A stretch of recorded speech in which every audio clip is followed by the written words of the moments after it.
नमस्कार, मैं हूं राघवेंद्र सिंह। सैनिक वेलफेयर एसोसिएशन जालौन चैनल में आप सभी दर्शकों का, सैनिक परिवारों का हार्दिक स्वागत करता हूं। दोस्तों, आज के वीडियो के माध्यम से जैसा कि आप लोगों को पता है, क्वेश्चन वीक में मैं आप सभी के प्रश्नों के जवाब जो भी आप कमेंट सेक्शन पे करते हैं उन सभी के दे रहा हूं और ठीक उसी प्रकार से आज के वीडियो में भी आपके प्रश्नों के जवाब लेकर के आया हूं। तो ध्यान से वीडियो को देखिएगा, इसके बिल्कुल भी ना करें, क्योंकि आज के वीडियो में आपके प्रश्न का जवाब मिलने वाला है।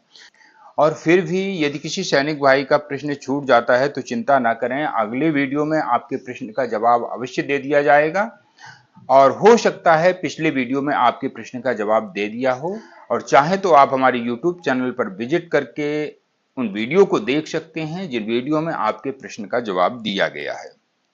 यहाँ पर कुछ एक प्रश्न आए हैं। अधिकतर प्रश्न आज के वीडियो में डिसेबिलिटी पेंशन को लेकर के आए हैं। जो इनवैलिड मेडिकल बोर्ड हुए हैं या रिलीज मेडिकल बोर्ड हुए हैं, क्या कंडीशन है। किसी को 20% मिला है, किसी को 20% से कम यानी कि 5% और 10% मिला है। ऐसी कंडीशन में क्या उनको डिसेबिलिटी एलिमेंट मिलेगा, इसका जो फायदा है वो मिलेगा कि नहीं मिलेगा, आज उसी की चर्चा वीडियो के माध्यम से करूंगा। तो ध्यानपूर्वक देखिएगा। आप लोगों से एक आग्रह करता हूं कि हमारे चैनल के माध्यम से दी जाने वाली जानकारी यदि आप लोगों को सही लगे तो सब्सक्राइब अवश्य कर लीजिएगा, क्योंकि ऐसे ही वेलफेयर से रिलेटेड जानकारियां अक्सर मैं आप लोगों के बीच लाता रहता हूं। पेंशन के जो समाधान हैं उनको भी करवाता रहता हूं। डिस्चार्ज, मेडिकल बोर्ड, इस टाइप की तमाम समस्याओं के समाधान इस चैनल के माध्यम से किए जाते हैं।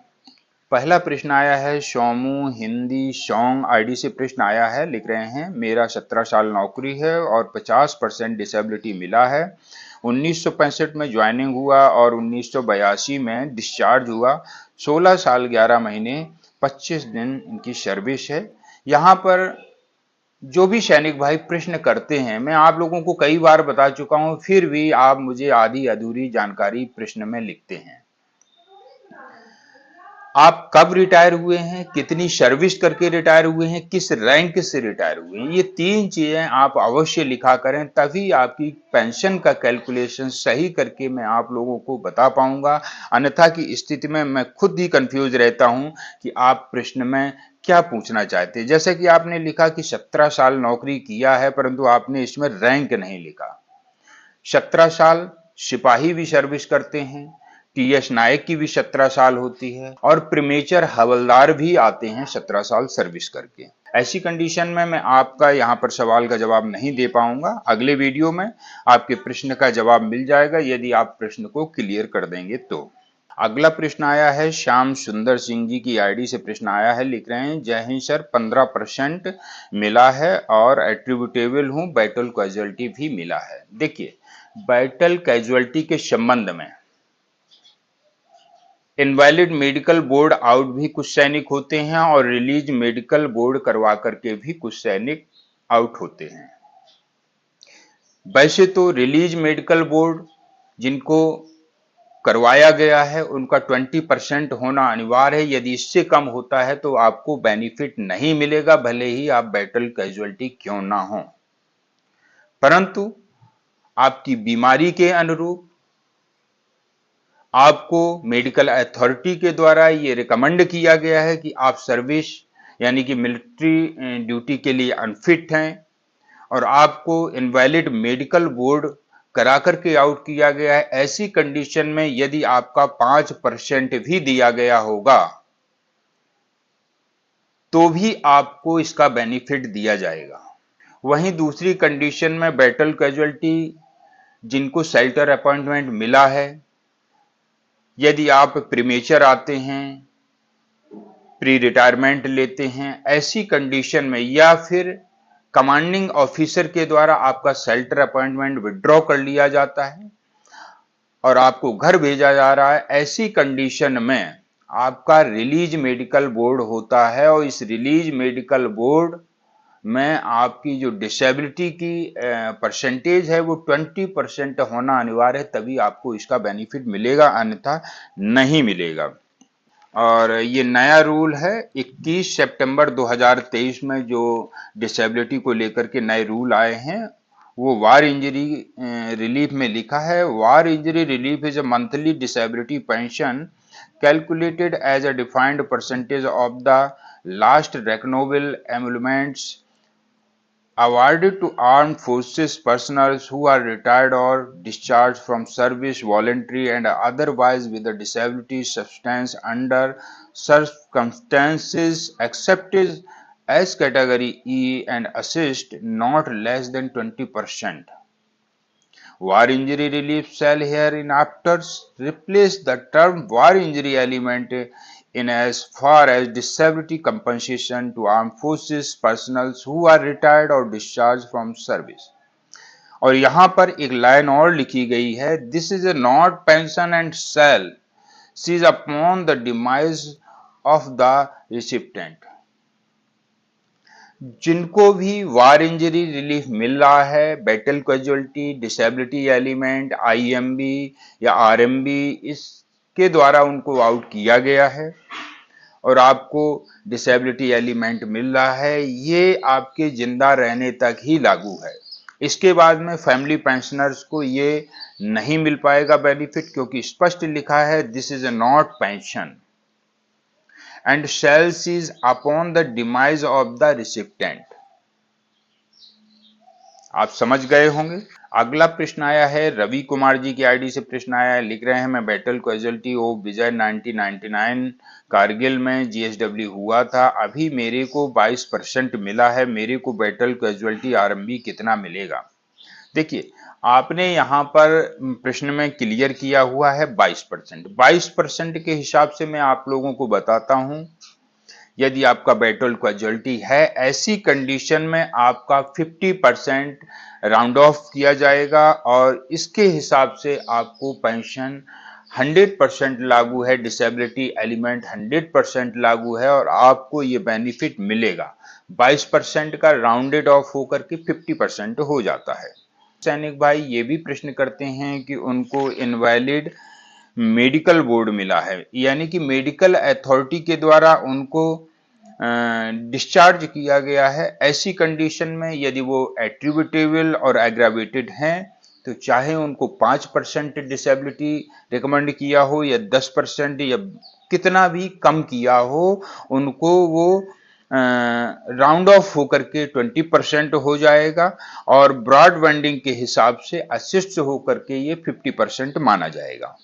शेल्टर अपॉइंटमेंट यदि आपका कमांडिंग अथॉरिटी के द्वारा विड्रॉ कर लिया जाता है, ऐसी कंडीशन में आपको रिलीज मेडिकल बोर्ड से गुजरना पड़ता है और एट्रीब्यूटेबल और एग्रावेटेड होते हुए भी, बैटल कैजुअलिटी होते हुए भी आपको यहां पर 20% मिनिमम डिसेबिलिटी होना चाहिए, तभी आपको इसका बेनिफिट मिलेगा, अन्यथा नहीं मिलेगा। कट चला सत्यम नायडू आईडी से प्रश्न आया है, लिख रहे हैं सर माई ब्रिगेड में फर्स्ट गोल्ड मेडल मिला है, मैराथन 20 किलोमीटर वॉकिंग, डिसेबिलिटी 20 + 10 = 30 और राउंडेड 50% ब्रॉडबैंडिंग के हिसाब से मिल रहा है। पैरा ओलंपिक में वॉकिंग में गोल्ड मेडल लेना है, मुझे 100% मिलेगा। सबसे पहले आपको बहुत बहुत बधाई कि आप डिसेबल्ड होते हुए भी इतनी ऊंची सोच रखते हैं, इतना बड़ा सपना रखते हैं कि पैरा ओलंपिक में आप जाने की सोच रहे हैं और गोल्ड मेडल की उम्मीद कर रहे हैं। ईश्वर करे आपको ये सफलता अवश्य मिले, क्योंकि आपने जो मेहनत की है, आपने जो सपने देखे हैं, निश्चित तौर पर आपको सफलता आपके मेहनत से मिलेगी।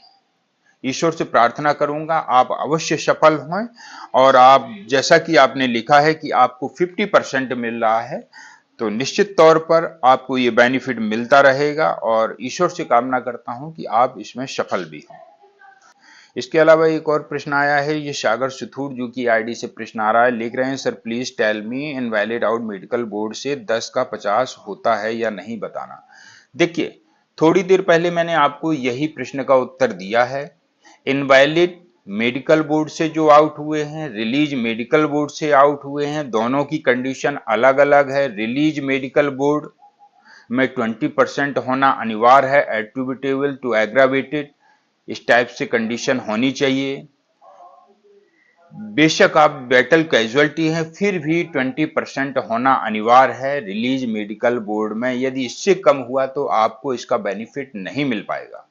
दूसरी तरफ प्रश्न आया है रमेश कुमार पासवान जी आईडी से। प्रश्न आ रहा है, जय हिंद सर, मुझे आई में 50% डिसेबिलिटी मिला है, E2 परमानेंट कैटेगरी किया है, क्या फायदा मिलेगा प्लीज बताएं। अवश्य मिलेगा आपको बेनिफिट। यदि आपका 50% है, E2 परमानेंट है, तो आपको निश्चित तौर पे बेनिफिट मिलेगा। अगला प्रश्न है, ये हरी जोशी हरदा जी आईडी से एक प्रश्न आया है, लिख रहे हैं, राम राम सर, मैं 17 साल करके जा रहा हूँ, लैश नायक हूँ, सीजर डिसऑर्डर P3P हूँ और डॉक्टर साहब ने 20% दिया, क्या मुझे डिसेबिलिटी पेंशन मिलेगी? ऑनसेट J&K बुद्धल। बिल्कुल अवश्य मिलेगी। यदि आप रिलीज मेडिकल बोर्ड 20% लेकर ही जा रहे हैं तो आपको इसका बेनिफिट मिलेगा, क्योंकि P3 परमानेंट आपको कैटेगरी रिकमेंड किया गया है, आपको निश्चित तौर पर बेनिफिट मिलेगा। इसके अलावा रूपेंद्र सिंह आईडी से एक प्रश्न आ रहा है, लिख रहे हैं 40% बोर्ड है सर, सर्विस 6 साल 5 महीना है, 2008 में आया था, मेरी पेंशन कितनी होगी? देखिए, जो भी मेडिकल बोर्ड आउट हुए हैं, इनवैलिड मेडिकल बोर्ड आउट हुए हैं या रिलीज मेडिकल बोर्ड आउट हुए हैं, रिलीज मेडिकल बोर्ड में 20% अनिवार्य है। इसके अलावा इनवैलिड मेडिकल बोर्ड में आपकी क्या कंडीशन बन रही है, कृपया करके मुझे व्हाट्सएप करें, आपको मैं व्हाट्सएप के माध्यम से उचित जवाब दे दूंगा। इसके अलावा वाहे गुरु सिमरन आईडी से एक प्रश्न आ रहा है, मुझे 2 कैटेगरी 20% दिया गया है, चंडीगढ़ मंदिर में विशिष्ट चिकित्सा अधिकारियों के द्वारा 2024 में 31 मई को दिया गया था, अभी तक मिला नहीं, कृपया सहायता करें। देखिए, आपके डिसेबिलिटी के संबंध में यदि आपके पास में कोई लेटर है तो मुझे व्हाट्सएप करिएगा डिस्क्रिप्शन में दिए हुए नंबर पर, तभी मैं आपको यहां पर क्लियर कर दूंगा। फिलहाल मैं आपकी जानकारी के लिए बता दूं, जो भी ऐसे रक्षा पेंशनर जिनको 20% रिकमेंड किया गया है, उन सभी को 20% के हिसाब से, ये ब्रॉडबैंडिंग के हिसाब से 50% हो जाता है, इसका लाभ आपको निश्चित तौर पर मिलेगा। यहाँ पर देरी हो रही है किसी चीज को लेकर के, आप अपने रिकॉर्ड ऑफिस से बात कर लीजिएगा, पेंशन कार्यालय से बात कर लीजिएगा, आपको वहां से उसे जवाब मिल जाएगा। और फिर भी यदि आपकी पेंशन चालू नहीं हो पा रही है तो आप अपने संबंध में मुझे कुछ डॉक्यूमेंट उपलब्ध कराइए, जिसके आधार पर मैं आपकी सहायता कर सकूं। एक और प्रश्न आया है, ये सौरभ गंगवार आईडी से प्रश्न लिख रहे हैं, सर मेरा ENT स्पेशलिस्ट ने 20%, न्यूरो स्पेशलिस्ट ने 50% लिखा है, प्लीज बताएं सर इनको कितना मिलेगा। देखिए, जो भी ऐसे रक्षा पेंशनर हैं जिनको 2 कैटेगरी मिली है, दोनों में अलग अलग परसेंटेज दी गई है, तो जो मैक्सिमम परसेंटेज है उसके हिसाब से आपको बेनिफिट दिया जाता है। यहाँ पर आपने लिखा है कि न्यूरो स्पेशलिस्ट ने 50% ही लिखा है। 50% के आप 50% के हिसाब से ये राउंड ऑफ होकर के आपका 75% हो जाता है, और 75% के हिसाब से आपको पेंशन दे है, इसका एंटाइटलमेंट दे है, और आपको मिल भी रहा होगा। यदि नहीं मिल रहा है तो इसके लिए आप अपने पेंशन कार्यालय से संपर्क करिएगा। एक और प्रश्न आया है, ये बाबूराम आईडी से प्रश्न आ रहा है, लिख रहे हैं, I retired September 2021 with service and disability pension. देखिए, आपने बहुत अच्छा लिखा है, अधिकतर पेंशनर्स का यही सवाल होता है, मैक्सिमम पेंशनर्स जिनको सर्विस और डिसेबिलिटी पेंशन दोनों ही मिल रही है, लेकिन डिसेबिलिटी पेंशन ना लिखिएगा। मैं भी डिसेबिलिटी पेंशन ही बोलता हूं, परंतु डिसेबिलिटी एलिमेंट होता है, डिसेबिलिटी रिलीफ होता है, ये आपको जो दिया जाता है after demise, whether disability pension will be consider for family pension. इसके लिए मैं आपको स्पष्ट कर दूं, जो भी इस प्रकार का रिलीफ एंटाइटलमेंट आपको दिया जाता है डिसेबिलिटी के संबंध में, उसमें सभी में लिखा हुआ है, this is a not pension and shall cease upon the demise of the recipient.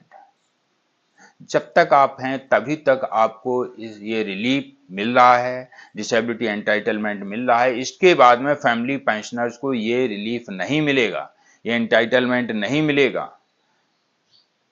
जिनको भी डिसेबिलिटी एंटाइटलमेंट मिल रहा है सिर्फ उन्हीं को ही मिलेगा, फैमिली पेंशनर को बिल्कुल भी ये लागू नहीं है, क्योंकि ये एक पेंशन नहीं है, इसलिए। इसके अलावा अगला प्रश्न आया है, सर मेरी डिसेबिलिटी 30% है, राउंड ऑफ होकर 50% है, क्या मेरे को सरकारी डिसेबिलिटी नौकरी के अंदर 40% मांगते हैं, तो क्या मैं फॉर्म भर सकता हूं? बहुत अच्छा। अधिकतर रक्षा पेंशनर्स जो मेडिकल बोर्ड आउट हुए हैं, उनके मन में प्रश्न होता है कि उनको डिसेबिलिटी एलिमेंट मिल रहा है, क्या ऐसी कंडीशन में उनको अगर वो किसी दूसरी सर्विस के लिए अप्लाई करते हैं और जहां पर विकलांगता संबंधी कोई आरक्षण दिया जाता है, ऐसी कंडीशन में क्या उनको विकलांगता का आरक्षण मिलेगा? जी बिल्कुल नहीं मिलेगा, क्योंकि जो हम मेडिकल बोर्ड के द्वारा आउट हुए हैं वो बीमारी के कारण हमें विकलांगता दी गई है, डिसेबिलिटी एंटाइटलमेंट दिया गया है, वाइटल कैजुअलिटी है। इसके लिए अलग से डिसेबिलिटी सर्टिफिकेट बनेगा, विकलांग सर्टिफिकेट बनेगा, उसके आधार पर आपको जरूर इसका लाभ मिल सकता है। परंतु यहाँ पर जो सिर्फ बीमारी से डिसेबल्ड हैं उनको इसका बेनिफिट, आरक्षण का बेनिफिट बिल्कुल भी नहीं मिल पाएगा। इसके अलावा अन्य कंडीशन में यदि आपका हाथ, पैर या कोई अंग कटा फटा है या जिसके कारण से आपकी डिसेबिलिटी जाहिर हो रही है, ऐसी कंडीशन में आपको इस आरक्षण का लाभ मिल सकता है। इसके अलावा बीमारी के संबंध में यदि आपको डिसेबिलिटी एंटाइटलमेंट फौज की तरफ से दिया जा रहा है तो सिविल में आरक्षण के लिए आप उसका उपयोग नहीं कर सकते हैं। यहां पर आप देखेंगे ये एक नायब सूबेदार जी हैं, ये सिग्नल रिकॉर्ड ऑफिस से 2023 में, दिसंबर 2023 में रिटायरमेंट होता है इनका। पे लेवल इनको 0 दिया गया है, आप इस पीपीओ के माध्यम से देखिएगा। डिसेबिलिटी डिटेल के कॉलम में आप देखिएगा, disability category B, disability ID इनकी एसेंशियल से प्राइमरी हाइपरटेंशन, एट्रिब्यूटेबल, एग्रावेटेड या नाना, इन तीनों में एग्रावेटेड इनको मिला हुआ है। फॉर लाइफ यस, परसेंटेज 5% और कंपनसेशन पेड नो। यहाँ पर जो इनको डिसेबिलिटी असिस्ट किया गया है वो इनको 5% किया गया है और इसके हिसाब से राउंड ऑफ होकर के 20% हो जाता है और ब्रॉड बैंडिंग के हिसाब से ये 50% हो जाता है और इनको इसका बेनिफिट दिया जा रहा है। ये अभी हाल का ही पीपीओ यानी कि 24 जनवरी 2024 को लेटेस्ट पीपीओ, 1 साल पुराना पीपीओ है। इसमें आप देखेंगे डिसेबिलिटी एलिमेंट इनको दिया जा रहा है 7,695 रुपए, यानी कि 5% इनको मेडिकल अथॉरिटी के द्वारा डिसेबिलिटी दिया गया था। ऐसी कंडीशन में भी इनको राउंड ऑफ होकर के 50% हो जाता है। तो चिंता ना करें, जो भी एट्रिब्यूटेबल एग्रावेटेड हैं उनको लाभ अवश्य मिलता है, परंतु कंडीशन क्या है ये मुझे आप डिस्क्रिप्शन में दिए हुए नंबर पर व्हाट्सएप करेंगे, तभी मैं आपको स्पष्ट कर पाऊंगा और आपकी पेंशन के संबंध में आपको उचित आंसर दे पाऊंगा। इस प्रकार से डिसेबिलिटी पेंशन की समस्या को लेकर के हमारे बहुत से सैनिक भाई परेशान हैं और जो सैनिक भाई डिसेबिलिटी मेडिकल बोर्ड आउट हुए हैं, इनवैलिड मेडिकल बोर्ड आउट हुए हैं, रिलीज मेडिकल बोर्ड आउट हुए हैं, तो उनको चिंता करने की कोई आवश्यकता नहीं है। नए रूल रेगुलेशन के हिसाब से उनको क्या लागू है और कितना मिलना चाहिए, किस कंडीशन में, वो सारी जानकारी आप मुझे यदि डिस्क्रिप्शन में दिए हुए नंबर पर लिखेंगे, व्हाट्सएप करेंगे, तो आपको मैं वहीं व्हाट्सएप पर उचित आंसर दे दूंगा। और चिंता की कोई बात नहीं है। जिसको भी पेंशन संबंधी समस्या है, चाहे वो मेडिकल बोर्ड की समस्या हो या फिर सर्विस पेंशन की समस्या हो या फिर एडिशनल पेंशन, एमएसीपी इत्यादि ओआरओपी जैसी समस्याएं हैं जिनकी पेंशन कम आ रही या बिल्कुल भी नहीं आ रही, ऐसी कंडीशन में हमारे चैनल से संपर्क करके आप अपनी समस्या का समाधान करवा सकते हैं। हमारे इस चैनल के माध्यम से पेंशनर की समस्याओं के समाधान किए जाते हैं। आपने देख लिया होगा पिछले कई वीडियो के माध्यम से, न जाने कितने रक्षा पेंशनर्स का काम हमारे इस चैनल के माध्यम से वो अपने हक को प्राप्त कर पाए हैं। यदि आपको भी किसी समस्या से जूझना पड़ रहा है तो आप चिंता न करें, थक चुके हैं, आपको कहीं से उम्मीद नहीं हो रही है, तो एक बार हमारे चैनल से यदि आप संपर्क करेंगे तो निश्चित तौर पर हम आपकी समस्या को सुलझाने का प्रयास करेंगे। 100% तो नहीं कह सकता हूं, परंतु 99% आपकी समस्या का समाधान अवश्य करने का प्रयास करूंगा। अगले वीडियो में ऐसे ही महत्वपूर्ण जानकारी के साथ पुनः मिलूंगा। तब तक के लिए जय हिंद, जय भारत।